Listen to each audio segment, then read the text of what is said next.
Oh, I didn't know I wanted to be a filmmaker until I was maybe 17. I had a creative writing teacher at my first college that I went to at St. Mary's College.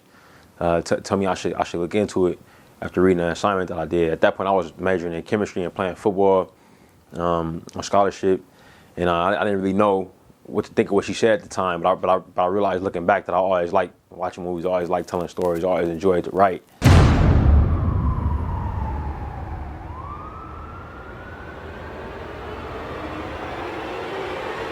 5, 4, 3, 2, 1. Shots fired at Fruitvale. We just trying to get home. What is going on? Next stop, Fruitvale Station.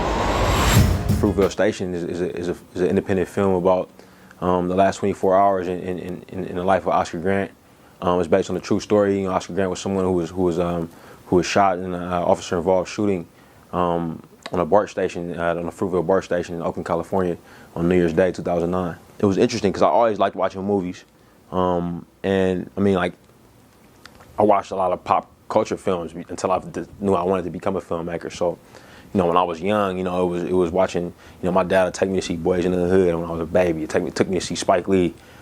Spike Lee's films when I was a baby. Malcolm X, when I remember really, really closely seeing in the theater when it came out. And then it was, all the films that all the film school brats, that everybody came up watching. It was, it was Spielberg, Scorsese, it was Coppola. These films are the ones that I would watch intently back then. Some Philip Kaufman and stuff. And I watch old school movies too. I watch Hitchcock's old movies and Kubrick's old movies and watch a lot of Twilight Zone. But once I discovered that filmmaking was something that I wanted to get into, it was weird because coincidentally at the same time, a movie called City of God had come out, which was out of Brazil. And I realized, man, I really related to it. And I saw my friends and their friends in those relationships, and I saw my city in Rio. And then I was like, whoa, like if I can connect with these international stories, like how many films have I been missing out on? That's when I really got into international cinema hardcore, and I got into, so some of the really influential films on me that come from international space are films like A Prophet by Jacques Audiard, 4 months, 3 weeks, 2 days. It's a film out of Romania. La Haine, it's a film out of Paris. It kind of deals with the same situations, that same similar structure. I love an Israeli film called Waltz with Bashir. And then going back to the older foreign films, like a lot of Bergman's films. I love Wild Strawberries. I love a film called Breathless by Jean-Luc Godard. Another one called 400 Blows, Francois Truffaut. Another Italian neorealist film called Bicycle Thieves. I'm a big fan of, and a lot of similarities in that film and in our film that we just made in terms of themes. But I really fell in love with international cinema. I'm not coming here for these visits anymore. This is my last time. I know this is the last time for me too. I told you that I ain't going down no more. You want to keep putting Sophina through this, and you go right ahead, okay? But Tatiana, that baby doesn't deserve this, Oscar. Young knows what's going on. So I guess that's why she asked me why you love taking your vacations more than you like being with her. Ma, you gotta tell her I love her. Anytime you make an independent film, on a micro budget, your challenges are going to stem from not having enough time, not having enough money. So those challenges were inherent. I think that's a universal thing.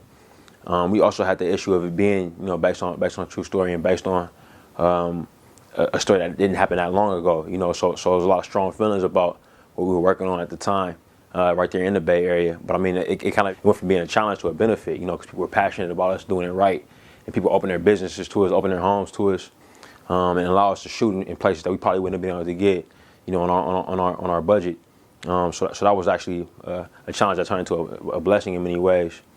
Other issues that came up, which is the subject matter. Dealing with something that's so emotional. Like as a filmmaker, I had to watch what happened to Oscar several times, doing my research, and then we had to execute it, and then watch, what happened to him several times in post production.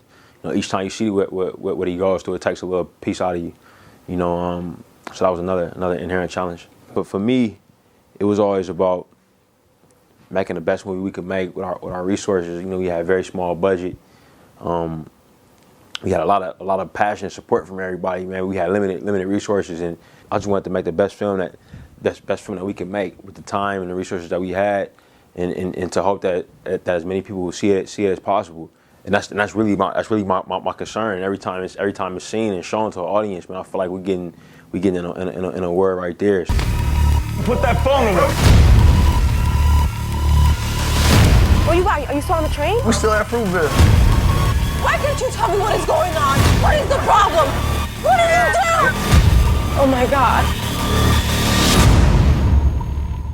Good, I'm good. We're gonna be good. We're gonna be good. It's now or never. It's now or never. The biggest eye opener for me has been just working on something so hard that was specific, you know, and having people connect with it that are from backgrounds that aren't specific to that background at all, you know. I think that's really moving.